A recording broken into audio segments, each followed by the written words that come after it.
இன்னைக்கு என்ன சமையல் வந்து நீங்கள் வந்து பூர்ண குழந்தைங்க சேர்ப்பேன் பாருங்க. எவ்வளோ சாஃப்டாக ஜூஸி எவ்வளோ கிருமியாக இருக்காது அந்த கொழுக்கட்டை. இந்த கொழுக்கட்டை எப்படி செஞ்சு நம்ம பார்க்கலாம் வாங்க. இப்போ வீடியோக்குள்ளே போகலாம். 2 டம்ளர் பச்சரிசி மாவு எடுத்துக்கலாம். நான் வீட்டில் அரைச்ச மாவு தான் பச்சரிசி மாவு எடுத்துக்கலாம். 2 டம்ளர் பச்சரிசி மாவு எடுத்துக்கலாம். அதுக்கு 2 டம்ளர் தண்ணி ஊற்றி தேவையான உப்பு நம்ம கொதிக்க வச்சுக்கலாம்.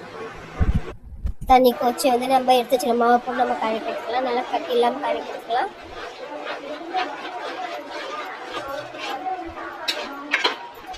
ஒரு 5 நிமிஷம் அப்படியே கழுவி கொடுத்துருங்க. நல்லா மாவு நல்லா கெட்டி பார்த்துக்கு வந்துடும்.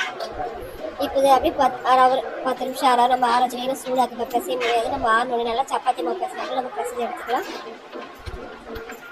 இப்போ வாங்க நம்ம ஸ்டப்பிங் நம்ம ரெடி பண்ணிக்கலாம். வெள்ளம் இப்போ வந்து நம்ம வந்து துருவி எடுத்துக்கலாம். இந்த வெள்ளத்தை வந்து மண்ணில் டைப்பில் செஞ்சு 14 நாள் துருவி மட்டும் எடுத்துக்கலாம். நம்ம வந்து பாகெல்லாம் காசு தேவை.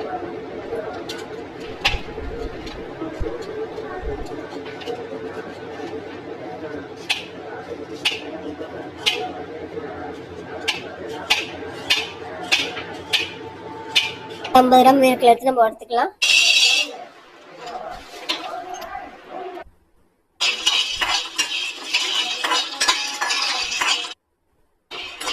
வேர்க்கடலை நல்லா வறுந்து வந்துச்சு. இப்போ வந்து எள்ளு எடுத்து வறுத்துக்கலாம்.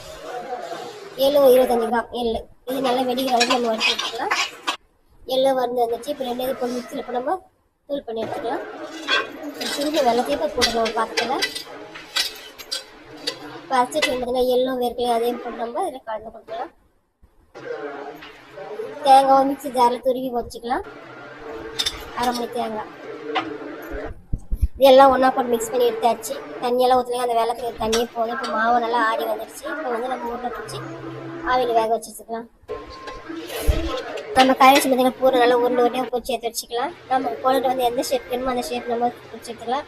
அச்சு இருந்தாலும் அது அச்சில் இப்போ நம்ம அந்த இதில் போட்டு எடுத்துக்கலாம். நான் வந்து இன்றைக்கி கையில் தாங்க செய்ய போகிறேன். உங்களுக்கு எந்த ஷேப் வேணுமோ அந்த ஷேப்பில் நம்ம வச்சு எடுத்துக்கலாம்.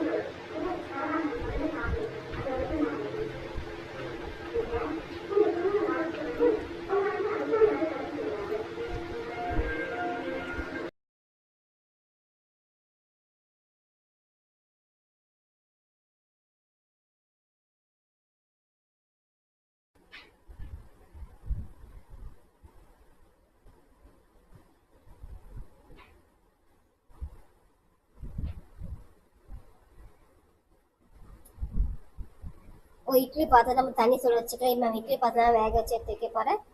பிடிச்சி வச்சு உருண்டிங்களா நம்ம இட்லி பாத்திரம் நம்ம வேக வச்சுக்கலாம். இது 2 நிமிஷம் வெந்து வந்தால் போதும். சூப்பராக இருக்குது அந்த கொழுக்கட்டை. இவ்வளோ நல்லா கல்லுமே இருக்கிறதுனால சாஃப்டாக இருக்கும். நீங்களும் ட்ரை பண்ணி பாருங்கள். நான் சொன்ன அளவுங்களே போட்டு ட்ரை பண்ணி பாருங்கள். நல்லா 20 நிமிஷம் ஆயிடுச்சு. கொழுக்கட்டை நல்லா வெந்து நல்லா சூப்பராக